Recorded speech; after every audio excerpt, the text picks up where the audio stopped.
Liverpool's own official account posted about Alexis Mac Allister hours before he lined up against England.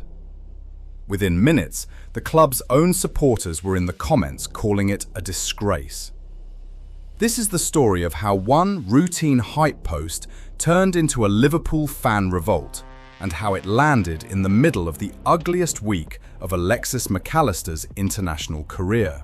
On July 15, 2026, the day of Argentina's World Cup semi-final against England, Liverpool's social media team posted a photo of Mac Allister with a flexed bicep and an Argentina flag emoji. The caption read, "Macca and Argentina take on England for a place in the FIFA World Cup final." The reaction was immediate. One fan wrote that it was an absolute disgrace for the club to post that, adding that they were a Liverpool supporter saying it. Another said, no true Liverpool fan could actually want England to lose. A third fired back the opposite way, insisting real supporters should never forget which country they're actually from. A fourth simply told the club that not every Liverpool fan wanted Argentina to win, and that the post shouldn't have assumed otherwise.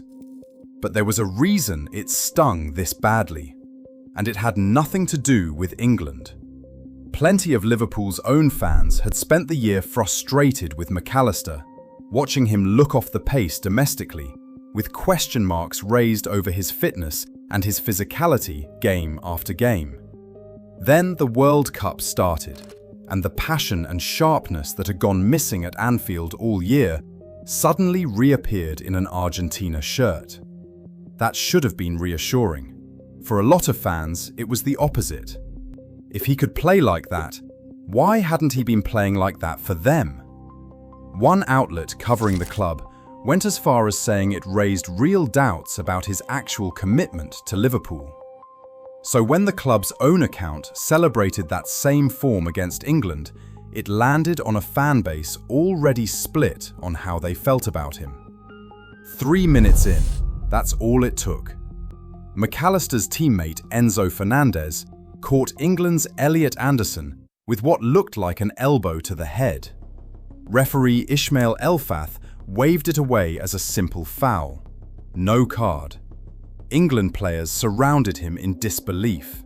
Even Dave Portnoy, watching from home, asked publicly how that was not a red. It did not stop there.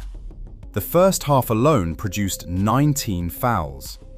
Fans online accused the officiating of protecting Argentina throughout, the same accusation that had already followed the team since their disputed win over Egypt earlier in the tournament, when Egyptian forward Mustafa Zico said flatly that the tournament had been rigged and that the referee had been unfair to his side over and over again, after one of his goals was chalked off by VAR.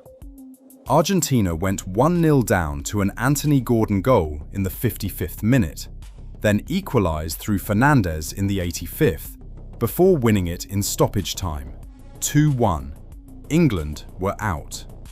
But here is where it gets messy. 2 explanations. Only one gets to be right. One version says Argentina were handed a semi-final by an official who let a head-high elbow go unpunished in the 3rd minute and never fully got control of the game after that. The other version, reported separately, points the finger entirely at Thomas Tuchel, whose own substitutions and tactical calls in the final stretch were blamed for England's collapse having nothing to do with the referee at all. Perhaps it was the whistle. Perhaps it was the dugout. Football fans rarely get to pick just one villain, and this match refused to hand them a clean answer either way. This was not new. Questions about Argentina getting favourable treatment from officials had been building for weeks before England ever stepped onto the pitch, and every fresh incident added to a running tally rather than standing alone. By the time Mac Allister and his teammates walked out for the semi-final, a huge portion of the watching public had already made up its mind about what to expect from the officiating, which made the actual, very real missed elbow feel less like a shock and more like confirmation of something people were already primed to see. Even neutral pundits with no stake in either team were, by that point in the tournament, watching Argentina's fouls with a level of scrutiny no other side was getting. If you think a football club can accidentally start a civil war among its own fan base with a single emoji, that is exactly why this channel exists. Subscribe to the World Cup Whistleblower, because the deeper you look into this result, the less anyone actually agrees on what caused it. Mac Allister, for his part, stayed almost defiantly calm through all of it. Asked about facing England, he told reporters that everyone in the squad simply wanted to represent Argentina in the best way possible, and that playing in the Premier League every week, facing several of these England players constantly, was, if anything, a help rather than a distraction. There is a Falklands thread running underneath all of this too. After beating Switzerland in the 2026 World Cup quarter-final, the Argentina squad had been filmed in the dressing room chanting, "For the Malvinas, for Diego, for Leo's last one," tying Messi's farewell tournament directly to the Falklands cause, days before any banner ever reached the pitch. What happened after the final made all of this look almost small by comparison. Argentina lost the final itself to Spain, and in its immediate aftermath, midfielder Leandro Paredes was involved in a physical clash with several Spanish players in the tunnel. Messi led the majority of the Argentina squad in turning their backs on Spain's own trophy celebration, choosing to face their own fans in the stands instead. Combined with the banner and the ongoing referee complaints, it was enough to fuel a petition demanding Argentina be permanently banned from the World Cup, a petition that has since passed 23 million signatures from 170 countries. Mac Allister was not accused of throwing a punch or turning his back on anyone during the final itself, though his name did come up there too. Several observers felt both Mac Allister and teammate Nicolas Tagliafico escaped cards for fouls in the final that many felt warranted one, part of the same pattern of decisions that had followed Argentina since the semi-final.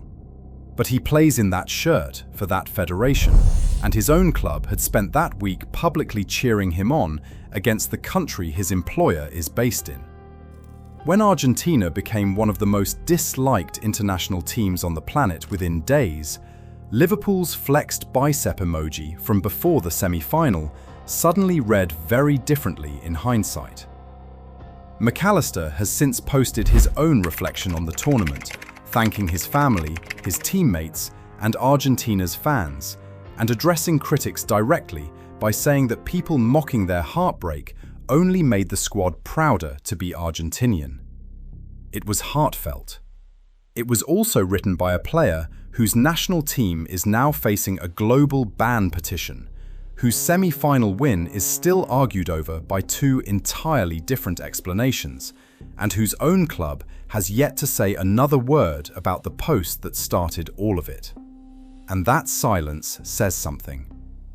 Liverpool never deleted the original post, never apologized to the fans who called it a disgrace, and never issued any follow-up once Argentina's tournament turned genuinely toxic in the eyes of millions of people watching from outside the country.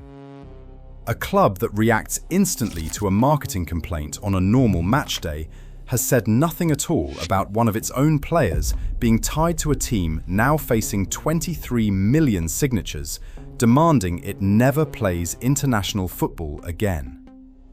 So was Liverpool simply celebrating one of its own players having the tournament of his career? Or did the club's own account pick a side in a story that would look a lot uglier by the time it finished?